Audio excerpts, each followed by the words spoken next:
Assalamualaikum warahmatullahi wabarakatuh. Jumpa lagi di podcast Cerita Horor.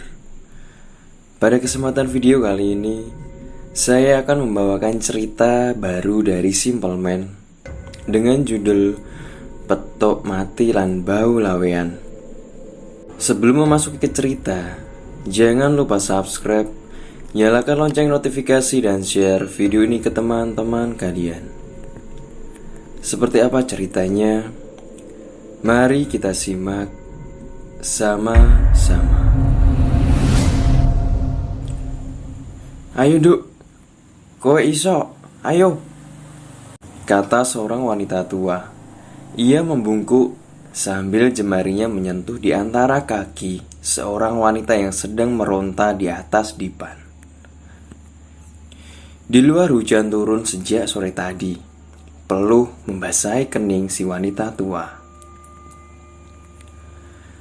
Si wanita tua membatin, belum pernah ia membantu persalinan seseorang sampai selama ini. Ra masuk akal, katanya dalam hati berkali-kali. Saat kepala jabang bayi mulai terlihat di ujung, senyuman si wanita tua tersungging. Akhirnya anak ini mau juga keluar. Ditariknya selembut mungkin jabang bayi yang masih merah darah itu, dibantu oleh saudara perempuan si ibu. Akhirnya mereka berhasil membuat si kecil tak berdaya itu bernafas untuk pertama kalinya di dunia. Sampai ada keganjilan yang terjadi. Jabang bayi yang masih merah itu kini sedang dibasuh dengan kain basah. Anehnya, ia tak kunjung menangis. Si wanita tua tiba-tiba merasa gelisah. Ia memandanginya. "Ono opo, Mbok?" tanya si perempuan yang mendapati si dukun anak itu melihat dirinya terus-menerus. "Cah kuwi ra nangis," katanya sembari mendekati. Perempuan itu bingung. "Nangis?" Dukun anak itu mengangguk. "Jabang bayi sing tas lair nang donya kudune nangis." "Opo, Mbok?" Saat itulah dukun anak itu menyadari apa yang sedang terjadi. Ia melihat dengan jelas. Jabang bayi itu sedang menengok ke sudut ruangan di dalam kamar ini. Sebuah sudut yang tak boleh ia katakan kepada siapapun bila ingin anak ini selamat dari maut. Dengan wajah tegang dan tergopoh-gopoh, dukun anak itu berteriak, "Ayo, gawean cah iki nangis." Si perempuan semakin bingung maksud perkataan si dukun. "Digawe nangis ya apa, Mbok? Gepuken pupune, jiwiten, apa ae sing penting cah iku iso nangis." Si perempuan masih tak mengerti. Ia melakukan apa yang diperintahkan, namun ia tak tega bila harus mencubit atau memukul keras pahanya. Hal ini membuat dukun anak itu merebut si jabang bayi, menutupi sudut ruangan dengan tubuhnya sembari menutup mata si jabang bayi. "Celuken bapake, celuken kabeh kongkon mrene saiki." Perempuan itu lalu pergi. Setelah semua berkumpul, dukun wanita itu mengatakannya, "Dayoe nang kene, lakono perintahku." Wajah seluruh keluarga tampak tegang. Mereka pergi keluar. Tak lama, beberapa dari mereka kembali. Ada yang membawa bak berisi air, yang lain membawa daun pisang. Setelah itu, benda itu diletakkan di bawah dipan, tepat di bawah si ibu yang melihat dengan wajah tak kalah ngeri. Setelah itu, benda itu diletakkan di bawah dipan, tepat di bawah si ibu yang melihat dengan wajah tak kalah ngeri. Dukun anak itu memeriksa air di dalam bak. Setelah itu, ia mengangguk pada semua orang yang ada di sini. "Saiki." Dua lelaki berjalan masuk, menarik seekor kambing. Di bawahnya si kambing dipaksa mengadah dengan selembar daun pisang yang dibentangkan ke dalam bak mandi yang berisi air. Si bapak langsung menghunus golok, lalu mengiris batang leher kambing sampai darah kental itu masuk. Air bercampur darah dari kambing. Si dukun melihat terus-menerus ke sudut ruangan sembari menyelupkan jabang bayi mungil, menenggelamkan tubuhnya. Semua orang melihat kejadian itu dengan ekspresi ngeri sekaligus khawatir. Bahkan si ibu terus berteriak melihat anaknya menggeliat. Nafas si dukun beradu di dalam ruangan ini sendiri. Mendadak menjadi dingin. Gelembung dari jabang bayi terus muncul dari dalam air, berwarna merah keruh. Saat si bapak sudah tak sanggup melihat, ia berniat menghentikan si dukun. Namun, nampaknya semua prosesi ini sudah selesai. Karena ketika jabang bayi mungil itu diangkat dari dalam sana, semua orang yang ada di dalam ruangan bisa mendengar dengan jelas untuk pertama kalinya tangisan si jabang bayi. Dukun anak itu lalu menyerahkan bayi kecil itu kepada si bapak. Meski begitu, raut dari wajah si dukun masih tampak cemas. Ia memandang anak itu untuk terakhir kalinya sebelum mengatakan kata-kata ini kepada si bapak. "Ayune anakmu, mene nek wis gedhe. Anakmu dadi cah sing paling ayu kok kene, direbutno ambek wong-wong lanang." Tapi dukun wanita itu diam sebentar. Ia membuka jendela, melihat ke sisi luar. Tak hanya bangsa manusia, bangsa lelebut pun menyukainya.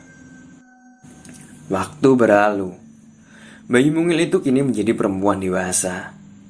Dari desa seberang, seorang lelaki meminang dirinya. Lewat pernikahan 2 hari 2 malam, si lelaki merasa menjadi orang yang paling beruntung mendapatkan kembang desa yang paling diinginkan. Tak sedikit yang sebenarnya iri. Lelaki itu begitu bahagia. Di usia pernikahan yang seumur jagung, tak sedikit orang yang terus membicarakan mereka. Mulai dari pelet macam apa yang digunakan, sampai bagaimana rasanya malam pertama. Tapi hal ini tak bertahan lama. Saat orang-orang mulai menyadari ada yang tidak beres. Hal ini dimulai dengan tubuh si lelaki yang semakin lama kian kurus. Wajahnya yang dulu ceria, kini tak nampak bahagia. Tak hanya itu, ia sering sakit-sakitan. Wajahnya pucat pasi. Banyak orang yang mulai khawatir, menanyakan apa yang terjadi kepada dirinya. Namun, si lelaki merasa dirinya baik-baik saja. Rupanya, seiring berjalannya waktu, semua bertambah buruk. Karena pada suatu malam, tanpa ada sebab musabab, keesokan paginya, lelaki ini meninggal dunia. Bagai petir di siang bolong. Tentu semua orang terkejut dibuatnya, karena semua berlangsung tiba-tiba. Rupanya hal ini terus berlangsung. Setiap kali ada lelaki yang menikahi si perempuan, sesuatu seperti menjalari keluarga ini, menggerogoti dari sisi yang tak bisa dilihat dari mata normal. Karena lelaki keempat meninggal dengan menggantung dirinya sendiri tepat di depan rumah. Sejak saat itu, semua orang tahu siapa perempuan ini. Bau lawean. Itulah bagaimana orang memanggil dirinya. Atas desakan dari orang tua, perempuan ini mengganti namanya. Namun tetap saja, suami kelima dari si perempuan juga meninggal terlindas kereta. Kematian seperti mengikuti. Kini tak ada yang mau mendekati, apalagi menikahi. Begitulah cerita ini dimulai.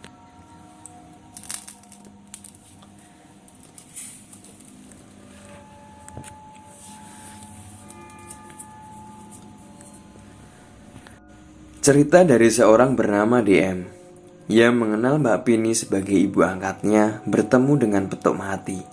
Di sini, mari kita mulai ceritanya. Dari jauh, terlihat sebuah mobil tua keluaran tahun 97 berjalan mendekat. Seorang lelaki keluar dari dalam mobil bersama seorang anak laki-laki berusia 12 tahunan. Anak itu bertubuh kecil namun kakinya jenjang. Lelaki itu mendekat, mengetuk pintu rumah. Pintu terbuka, pandangan keluarga langsung tertuju pada si anak. Tak lama, mereka mempersilahkan masuk si lelaki. Si lelaki lalu duduk, menjelaskan situasinya. Jenenge Doni, iki sing bakal nolong jenengan sekeluarga. Semua orang saling memandang satu sama lain, ragu, apakah ini keputusan yang tepat? Si lelaki menjelaskan lagi bahwa ia mendapatkan Doni dengan cara yang sulit. Dia akan sangat membantu, karena bagaimanapun mempertemukan bahu lawean dengan petuk mati itu tidak mudah. Nek rano kusen sing ngunci bahu lawean karo petuk mati, anakmu isok kalah. Wis talah, percaya ambek aku. Semua orang diam, tak ada yang berani menentang. Si lelaki lalu mengatakan kepada Doni, "Para nono calon ibumu, kenalan yo mas." Doni mengangguk. Ia berdiri setelah diberitahu di mana wanita yang sebelumnya sudah diceritakan oleh lelaki yang membawanya. Dia mengatakan bahwa wanita ini membutuhkan dirinya sebagai kusen. Doni sendiri saat itu tidak tahu makna kusen. Ia hanya tahu bahwa ada keluarga yang bisa menerima dirinya, memberi kehidupan bagi dirinya. Ia berjalan menuju ke kamar wanita itu. Doni merasa tak nyaman. Ia sudah bisa merasakan sebenarnya saat turun dari dalam mobil. Ia melihat seorang wanita mengintip dirinya dari salah satu jendela. Garis matanya seperti melamun. Saat Doni melihatnya, wanita itu menutup selambu jendela lenyap.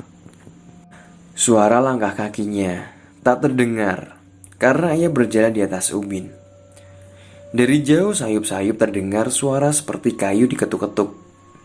Doni merasa yakin bahwa wanita yang dimaksud lelaki itu adalah dia. Doni mendekat. Namun baru beberapa langkah, Doni mencium aroma yang wangi. Aromanya sangat pekat sampai membuat hidung Doni merasa tak nyaman. Namun, bocah itu tetap melanjutkan. Ia ingin mengenal calon ibunya. Tetapi, tiba-tiba firasatnya mendadak menjadi tidak enak. Terutama aroma wangi itu yang perlahan-lahan mulai berubah. Doni menutup hidungnya. Sampailah Doni di depan sebuah pintu yang terbuka. Dari sana, ia melihat perempuan sedang duduk di depan meja rias, melamun sendiri, wajahnya murung, namun sangat cantik. Doni bersiap mendekat sebelum ia sadar. Aroma busuk itu rupanya tercium dari tubuh si perempuan.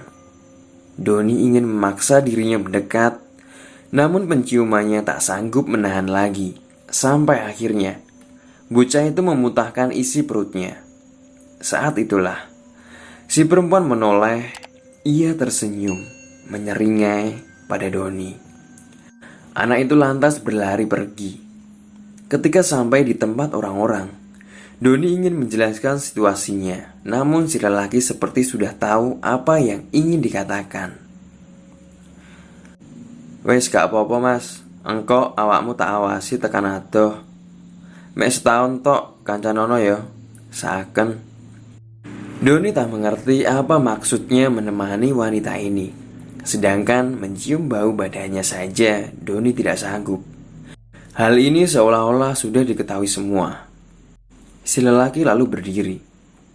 "Engkau bengi tak susul, tak terke nemoni wong iku. Orang yang mendapat nasib yang sama dengan anakmu. Petuk mati." Mobil itu pergi, meninggalkan Doni di rumah ini. Malam ini, ia akan dibawa bersama wanita ini. Entah di mana nanti mereka akan tinggal. Sekian cerita Bahu Lawean kali ini.